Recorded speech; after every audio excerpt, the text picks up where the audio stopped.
আলাইকুম। এস্টেবলের নতুন আরেকটি ভিডিওতে আপনাদের সবাইকে জানাচ্ছি স্বাগতম। আমি নোমান ইব্রাহিম রহমান বলছি। আজকের টপিকটি হচ্ছে এস্টেবলের টেবিল ট্যাগের উপর। তো টেবিল ট্যাগের উপর আমি অলরেডি দুটি ভিডিও আপলোড করে ফেলেছি। আপনারা যদি দেখতে চান তাহলে সেটি ভিডিও ডেসক্রিপশন লিঙ্কে দেওয়া থাকবে, কষ্ট করে দেখে নেবেন। তো আজকের টপিকটি হচ্ছে টেবিল ট্যাগের ভিতরে থাকা কিছু অ্যাট্রিবিউট নিয়ে। যেমন আজকের প্রথম অ্যাট্রিবিউট যেটি নিয়ে আলোচনা করব সেটা হচ্ছে বিজি কালার। এই বিজি কালার অ্যাট্রিবিউটটা আসলে কি? অ্যাট্রিবিউট মানে হচ্ছে মূলত ট্যাগকে মডিফাই করে, ট্যাগের কাজকে পরিবর্তন করে থাকে। তো বিজি কালার মানে কি? কালার শব্দটা দেখেই বোঝা যাচ্ছে যে এটা যে কোনো টেবিলের হয়তো বা কালার চেঞ্জ করবে।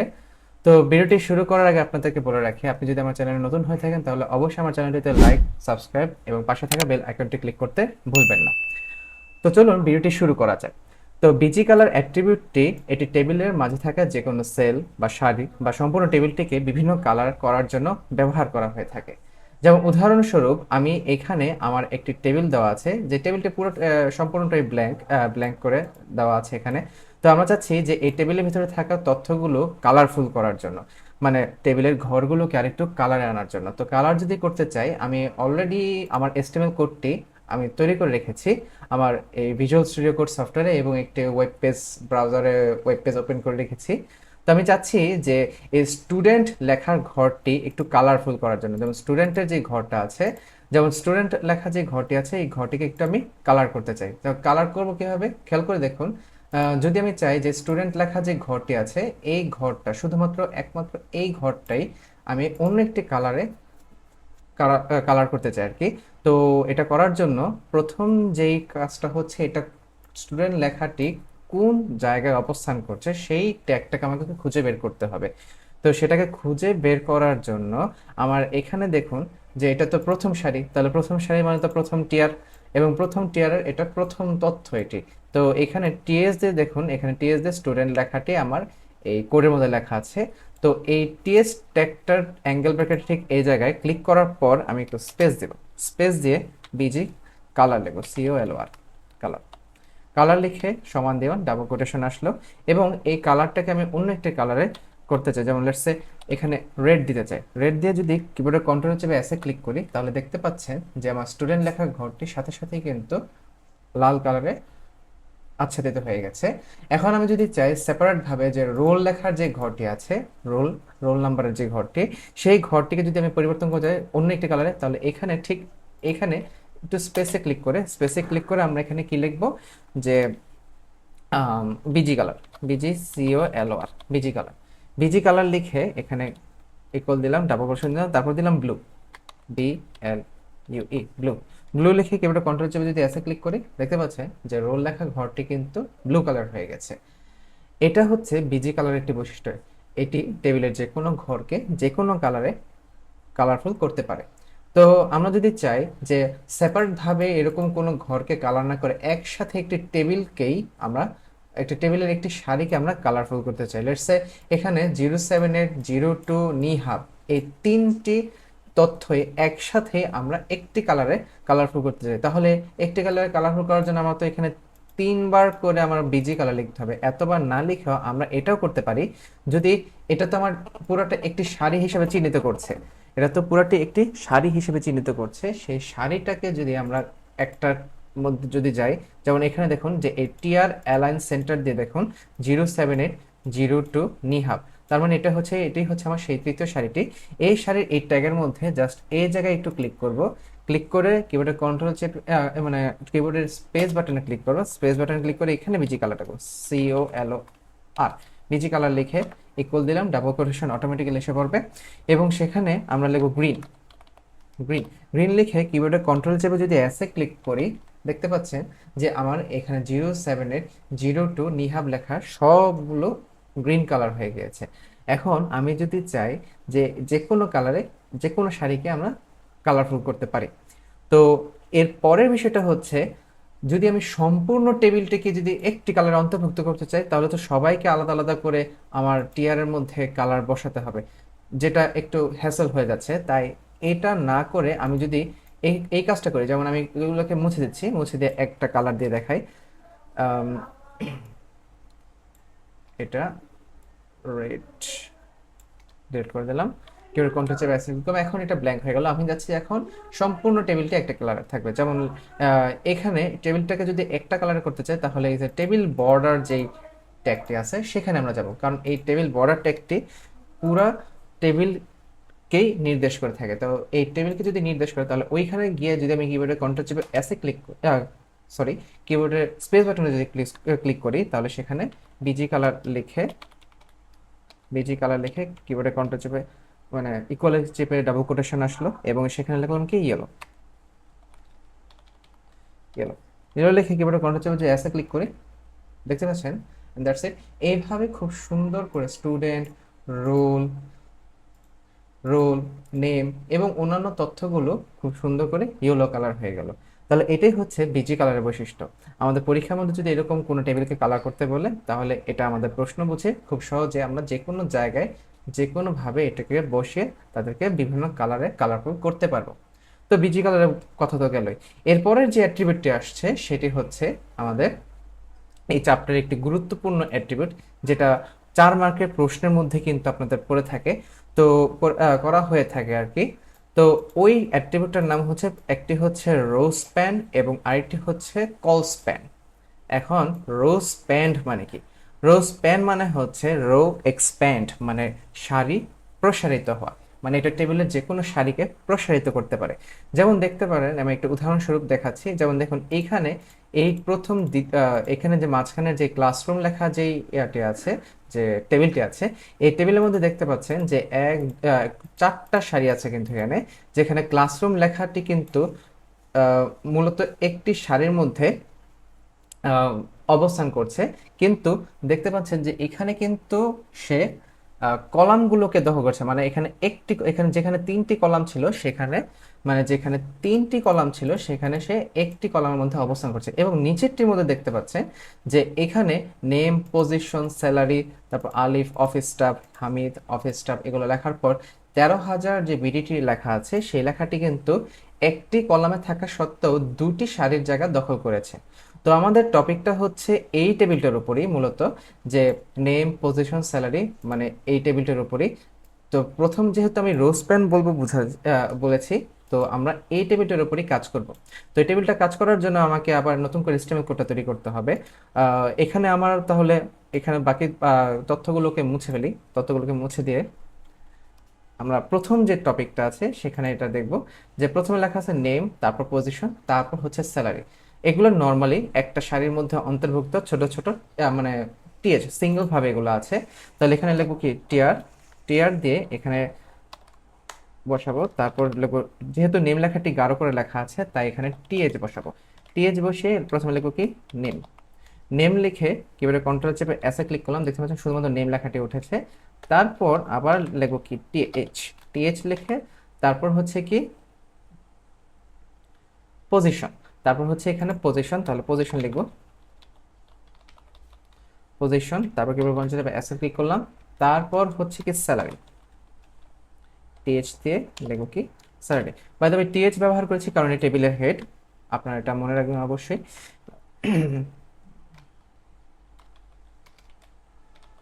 স্যালারি, কন্ট্রোল চেপে অ্যাসে ক্লিক করলাম, প্রথম সারির কাজ শেষ। দেখুন আমার এটা তোলার পর কিন্তু শুধুমাত্র প্রথম সারিটি উঠেছে, কিন্তু আমাদের মেইন টপিকটা হচ্ছে দ্বিতীয় সারি থেকে। দেখতে পাচ্ছেন 13,000 বিডিটি যে লেখাটি, এই ঘরটি কিন্তু দুই সারির জায়গা দখল করেছে, মানে মূলত দুটি সারির জায়গা এইভাবে সে দখল করেছে। এখানে আছে 3টি কলাম, নেম লিখে এখানে একটি কলাম আছে, পজিশন লিখে এখানে একটি কলাম আছে, স্যালারি এবং 13,000 বিডিটি এখানে একটি কলাম আছে। মানে কলামের কোনো পরিবর্তন হয়নি, কিন্তু পরিবর্তনটা হয়েছে সারির মধ্যে। যে দেখতে পাচ্ছেন যে আলিফ, অফিস স্টাফ এবং হামিদ লিখে অফিস স্টাফ লেখার পর এইখানে যে 13,000 বিডিটি যে কথাটি লেখা আছে, এটি কিন্তু একাধারে আলিফ এবং হামিদ লেখা যে সারিটা আছে সেই সারির দুইটি সারির জায়গায় সে দখল করেছে। তার মানে আমরা বলতে পারছি যে সে সারির জায়গা দখল করার কারণে সারিটা প্রসারিত হয়েছে। আর সারি প্রসারিত মানে হচ্ছে ইংরেজিতে রো এক্সপ্যান্ড হওয়া, আর এই রো এক্সপ্যান্ড হওয়াকে বলা হয় রো স্প্যান। রো এক্সপ্যান্ড হওয়াকে বলা হয় রো স্প্যান। তাহলে আমি যদি রো স্প্যানটা শুরু করতে চাই, আমরা তাহলে এটা রো স্প্যানটা 13,000 বিডিটি রো স্প্যান কোথা থেকে শুরু হয়েছে সেটা আমরা বোঝার চেষ্টা করি। দেখতে পাচ্ছেন যে এখানে আলিফ লেখা আছে, অফিস স্টাফ লেখা আছে, তারপরে 13,000 বিডিটি। তাহলে এখান থেকে যদি এটা দ্বিতীয় সারির মধ্যে অফিস স্টাফটা দ্বিতীয় সারির মধ্যেই মূলত কাজটা হয়েছে, এটা আমি বুঝবো কিভাবে যে এটা দ্বিতীয় সারি থেকে শুরু হয়েছে নাকি তৃতীয় সারি থেকে শুরু হয়েছে? একটা জিনিস মনে রাখবেন, এই যে আমরা যে এই যে উপরের যে বর্ডারটি দেখতে পাচ্ছেন, যে টেবিলের যে বর্ডারটি, এই বর্ডারের দাগের পর থেকে যে তথ্যগুলো আছে তারা সবাই হচ্ছে দ্বিতীয় সারির অন্তর্ভুক্ত। মানে ওই বর্ডারের দাগ থেকে যে তথ্যগুলো শুরু হয়েছে তারা সবাই, যে পরবর্তী যে সারির তথ্যগুলো থাকে তারা সবাইকে এখন এখানে দ্বিতীয় সারির অন্তর্ভুক্ত। পজিশন অনুযায়ী এখানে দ্বিতীয় সারি, তাই 13,000 বিডিটি লেখাটি অবশ্যই দ্বিতীয় সারির মধ্যে হবে। তাহলে এটা যদি করতে চাই তাহলে মিনিমাইজ করলাম, এখানে টিআর লিখবো, টিআর লিখে এখানে অবশ্যই লিখবো অ্যালাইন, ALIGN, টিআর না লিখে অ্যালাইন পরে দেবো। এখানে লিখবো কি টিডি, টিডি লিখে প্রথম তথ্যটি ছিল আলিফ, আলিফ বসালাম, আলিফ লিখে কিবোর্ড কনসেপ্ট এক্সিকিউট করলাম, দেখুন আলিফ লেখাটি কিন্তু উঠেছে। তারপর হচ্ছে কি তার পজিশন হচ্ছে অফিসটা, তাহলে এখানে তার পজিশনটা বসাই, এখানে তার পজিশনটা বসাবো, টিডি লিখে পজিশন, কিবোর্ড কনসেপ্ট এক্সিকিউট করলাম, পজিশন লেখাটি পজিশন সরি পজিশন হবে না, অফিসটা। তারপর দেখতে পাচ্ছেন যে টিডি লিখে যদি এখানে লিখি, টিডি লিখে যদি 13,000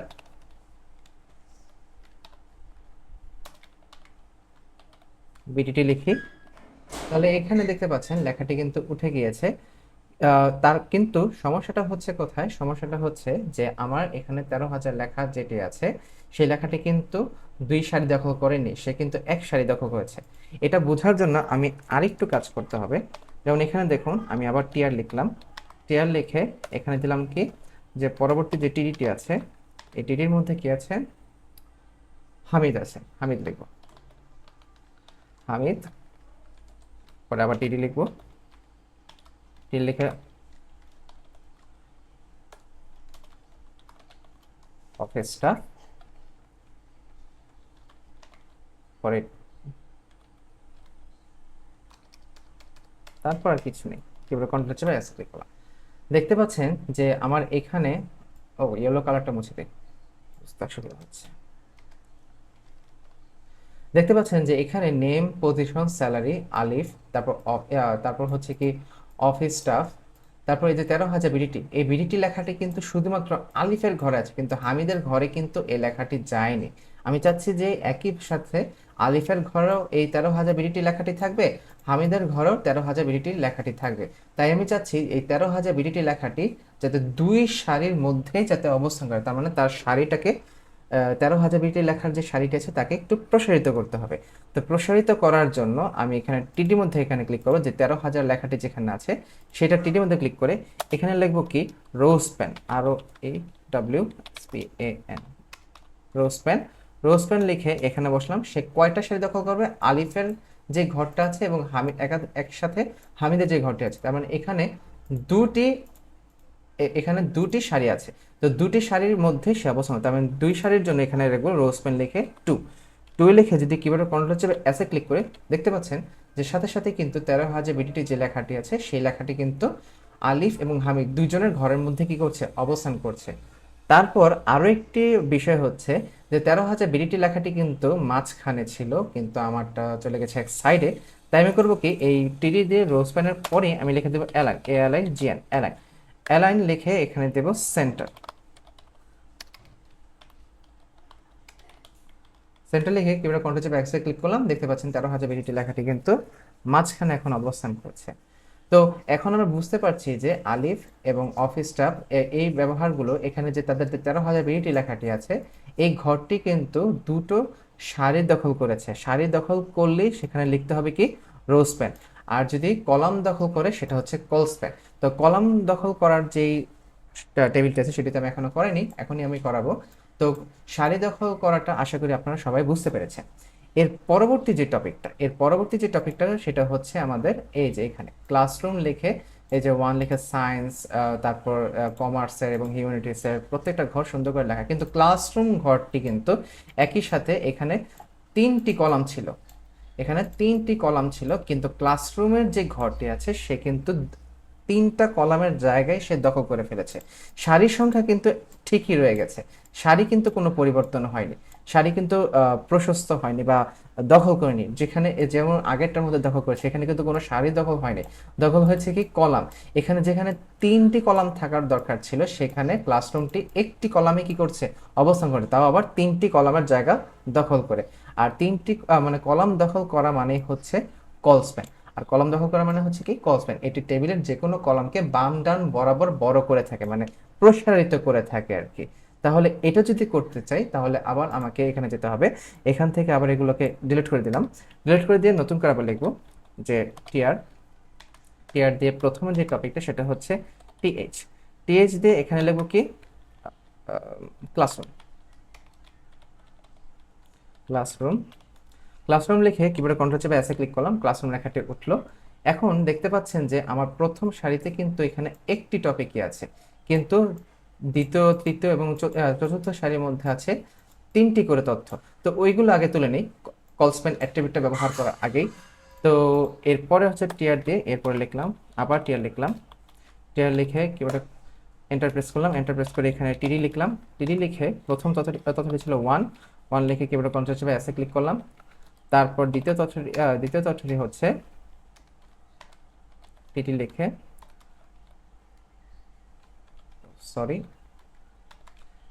টিডি লিখে এখানে সায়েন্স, SCIENCE, সায়েন্স লিখে কিবোর্ড কন্ট্রোল চেপে এসে ক্লিক করলাম, সায়েন্স লেখাটি উঠলো।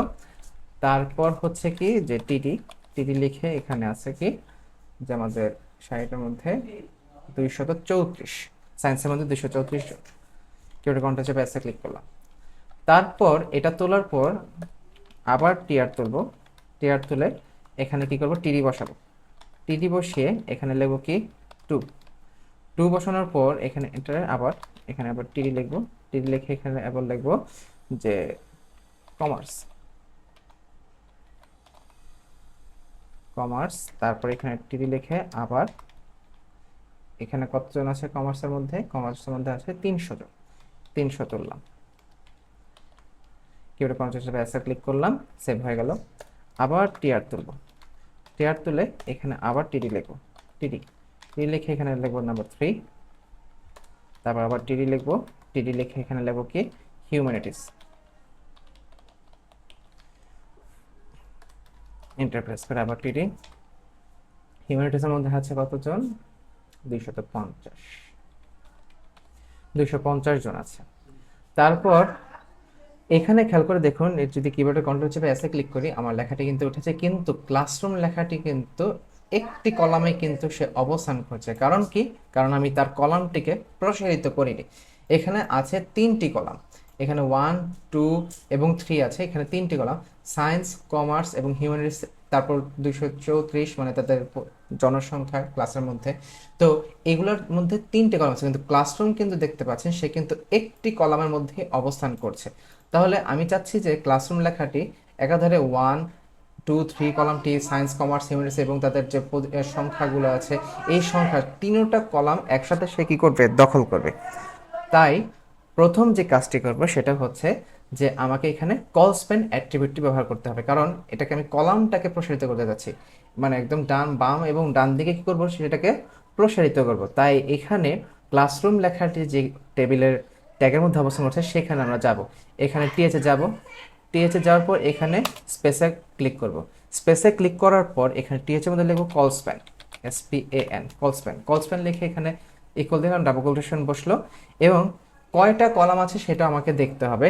কলাম আছে এখানে তিনটি, এখানে কলাম আছে কয়টি, তিনটি, যে 1, 2, 3 সায়েন্স, কমার্স, হিউম্যানিটিস, 234, 300, 250, এই কলামগুলো আছে। তিনটা কলামের জন্য আমি এখানে বসাবো 3 বসে কিবোর্ডে কন্ট্রোল চেপে যদি এসে ক্লিক করে দেখতে পাচ্ছেন যে ক্লাসরুম, সায়েন্স, কমার্স, হিউম্যানিটিস, তারপর 1, 2, 3 এবং এই কলামগুলো একটি কলামের মধ্যে অবস্থান করছে। তিনটি কলামের জায়গা ক্লাসরুম লেখাটি একটি কলামে কি দখল করে বসে আছে। এটি হচ্ছে কল স্প্যান অ্যাট্রিবিউটের ব্যবহার। এই অ্যাট্রিবিউটটি ব্যবহার করে যে কোনো টেবিলের যে কোনো কলামকে আমরা কলাম বা যে কোনো টেবিলের যে ডেটাগুলো থাকবে সেই ডেটাগুলোকে আমরা প্রসারিত করতে পারবো। তো এই ছিল আজকের জন্য, আশা করি আপনাদের এটা বুঝতে তেমন কোনো অসুবিধা হবে না। আর যদি আপনাদের কোনো সমস্যা থাকে তাহলে অবশ্যই আমাকে কমেন্ট বক্সে জানিয়ে দিবেন। তো আজকে এই পর্যন্তই, ধন্যবাদ। আসসালামু আলাইকুম।